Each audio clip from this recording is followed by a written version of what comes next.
I don't normally do these kind of videos, but I've had a couple people approach me because of one specific video by this popular YouTuber you may have heard about, Fornever World, and I kinda need to talk about the topic. The video in question is the one on screen, and I'm not going to be reacting to it directly or anything like it. I'm going to do a TLDR version of it, and then talk about topics brought up by Fornever. So before we even start, I'll recommend you guys to go and check the video by yourselves. It's only about 5 minutes long, and I've left the link in the description below. So that way you don't get your conclusions clouded by my own opinions and point of view. Essentially, this video is what I think is just a snippet of a stream, where Fornever randomly talks about the fact that popular series in Weekly Shonen Jump are all reaching the end. With those series being One Piece, My Hero Academia, Black Clover, and Jujutsu Kaisen, as well as mentioning Mashle as another one that is about to end at the time and, now has ended. He claims that this could be the end of Weekly Shonen Jump, not before having an epiphany on screen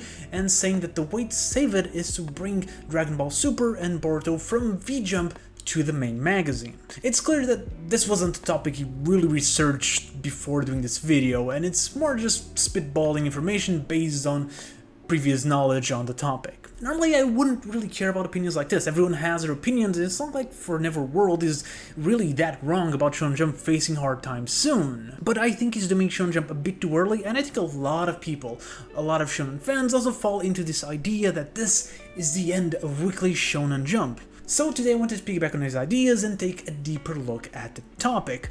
Look at the topics and data and see which ones help Fornever's point and which ones don't. I want to propose a better outlook on this situation, and I want to talk about Shonen Jump's actual biggest threat. Okay, so I really don't even know where to start. I guess we can start by saying that Fornever's arguments aren't really that out there. Weekly Shonen Jump is in a weird place right now. It has been since 2020, when a lot of popular titles ended in the space of 2 years. Just in 2019 and 2020 alone, we saw the end of IQ, Food Wars, Inomaruzumu, Demon Slayer, The Promised Neverland, Yuna of the Outsprings, and We Never Learn. Plus, out of the 3 most promising rookies at the time, Jujutsu Kaisen, Act Age, and Chainsaw Man just ended up part 1 and changed magazines, and Act Age got cancelled. That is 9 series. That is almost half a magazine gone before Shonen Jump even has the time to fill it back up. Especially having in mind that even at highest peaks, Shonen Jump never had more than 13 to 15 established titles. 9 titles gone. It's gonna be a hit. Plus, this created a rift in the magazine. On one hand, we got the old titles, One Piece, My Hero Academia, and Black Clover, and on the other, we got titles that barely had any time to be established. And then you kinda got Jujutsu Kaisen serving as a bridge of these two. But honestly, rather than feeling that this is the end of the magazine, I think this is just a slow rebirth, with newer titles and newer hits. Like, everyone is talking about Jujutsu Kaisen as the savior of the magazine, but before the anime adaptation, Jujutsu Kaisen wasn't Undead Unlock, a Sakamoto days, Nakana Banashi. Same thing with Demon Slayer. Before the anime hit, it was not the title that we know it as today. Even with titles like Dr. Stone that didn't saw that much of an explosion, after the anime it still became much more established and much more of a prominent title in the magazine. And that is exactly what's going to happen in the next 2 to 3 years. You can expect Yuzuru Family and Dead Unlock, Sakamoto Days, Blue Box, Witch Watch, Kanabanashi, and even the Elusive Samurai to all become much more popular in the anime and manga community. Now, not all of them are going to be massive hits, but I'm willing to believe that at least 2 or 3 are going to be big titles. And Roboco's already filling the gag solid pretty nicely. And even though it's far from being the bestseller, it's still popular enough to warrant a movie adaptation coming soon. But we need to manage our expectations. We need to understand that manga volume sales had a peak during these last couple of years due to the pandemic. And it was a peak that was just that, a peak, and one that is falling already. You cannot fall into the mistake of thinking that just because the title didn't sell as much as Demon Slayer or Jujutsu Kaisen that they are going to be failures. Because those are anomalies. The only other time that has happened was with One Piece. And sure, none of the titles are going to be as long as One Piece. The manga is getting shorter overall, but Jump keeps refreshing its roster, and it's on that pool of future titles that the next big hit is going to be in. And I mean, to up my point, we can just look at the past. There's an entire section of Weekly Shonen Jump dubbed the Dark Age, so it was bad. Between 1994 and 1996, Shonen Jump lost many of its big titles, including Rokudashi Blues, Dragon Quest I, and Ninku, but also more importantly, Yu Yu Hakusho, Slam Dunk, and Dragon Ball, leaving only JoJo and Rurouni Kenshin to all the magazine with a couple other popular titles like El Teacher Newbie and the ever-immortal Kochikame. This is probably the era of Jump we can closely compare to what we're going through now. and they lost many readers. But it was during those years, in the next couple, that we saw titles like One Piece, Hunter x Hunter, Is, Yu-Gi-Oh!, Ikaro no Go, Naruto, Shaman King. When these titles came out, no one thought they would hold a candle to the old titles that just ended, but they are now all classic titles of Weekly Shonen Jump, and so will one day a lot of the current roster. And rather than hoping for the future, Fornever also decided to look at the past. His solutions? 2.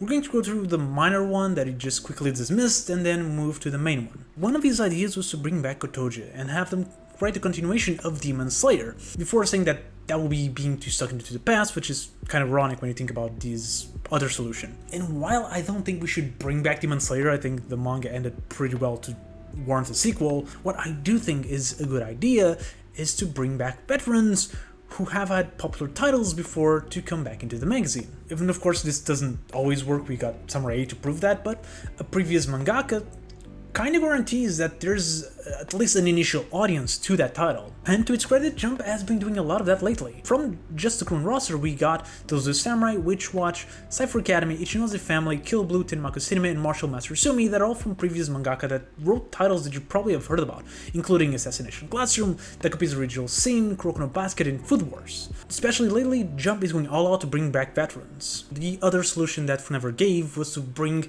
Dragon Ball Super and Boruto from V-Jump to the main magazine. This was mostly the bulk of his video. And looking at the volume sales, I get it. Dragon Ball Super sells pretty well, and while Boruto has been on decline since this came out, it's still selling pretty decently. But those volumes go to the same pocket. I don't think it's the people that buy the volumes that make or break a magazine. I think it's the people that buy the magazine to read those titles that make it afloat. So having in mind that Dragon Ball Super and Boruto both come from the same magazine, V-Jump, let's look at the V-Jump sales and see the information we can gather.